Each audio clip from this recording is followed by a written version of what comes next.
NDA में seat sharing को लेकर हलचल तेज हो गई है। तो वहीं आपको बताते चले कि लगातार एनडीए में सीट शेयरिंग को लेकर टाल मटोल चल रहा है। जीतन राम मांझी के आवास पर चुनाव प्रभारी धर्मेंद्र प्रधान, विनोद तावड़े और डिप्टी सीएम सम्राट चौधरी पहुंचे हैं।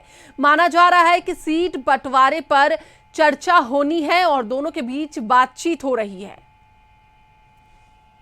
तो एक बार फिर से आपको बताते चले कि जीतन राम मांझी के आवास पर डिप्टी सीएम सम्राट चौधरी, प्रभारी विनोद तावड़े और उनके साथ धर्मेंद्र प्रधान पहुंचे हैं और सीट बंटवारे पर दोनों के बीच बातचीत हो रही है। अब यह मिलना काफी महत्वपूर्ण माना जा रहा है क्योंकि किसी भी समय इलेक्शंस का ऐलान होगा, जो चुनाव की तारीख है उसका ऐलान होगा कल के बाद, और ऐसे में यह बैठक जो है काफी महत्वपूर्ण मानी जा रही है। यह जो मिलना है ये काफी महत्वपूर्ण माना जा रहा है।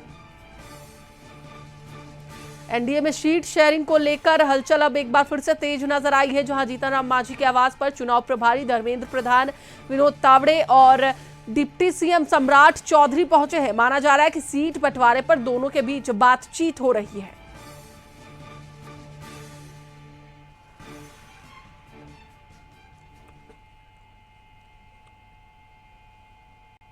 तो एक बार फिर से आपको बताते चले कि एनडीए में सीट शेयरिंग को लेकर जो हलचल है वो तेज हो गई है। हमारे साथ पटना से हमारे सहयोगी अंकित जुड़े हुए हैं, उनसे बात करेंगे।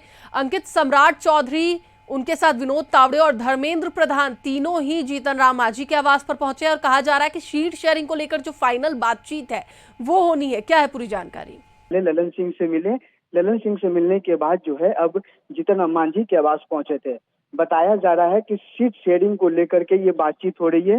जीतन राम मांझी के आवास पर ये मुलाकात हुई है। मांझी अपनी पार्टी को मान्यता प्राप्त करने के लिए 15 से 20 सीट की मांग कर रहे हैं। कयास लगाया जा रहा है कि इसी मामले को लेकर डिप्टी सीएम सम्राट चौधरी और चुनाव प्रभारी धर्मेंद्र प्रधान मिलने के लिए पहुंचे हैं। बिल्कुल, पहले भी जीतन राम मांझी ने कहा है कि कम से कम 15 से 16 सीट उन्हें चाहिए ताकि उन्हें मान्यता प्राप्त हो। फिलहाल बहुत बहुत धन्यवाद अंकित। नजरें बनाए रखें कि बैठक में क्या निकलकर सामने आता है, ये मिलना कितना जरूरी हुआ है।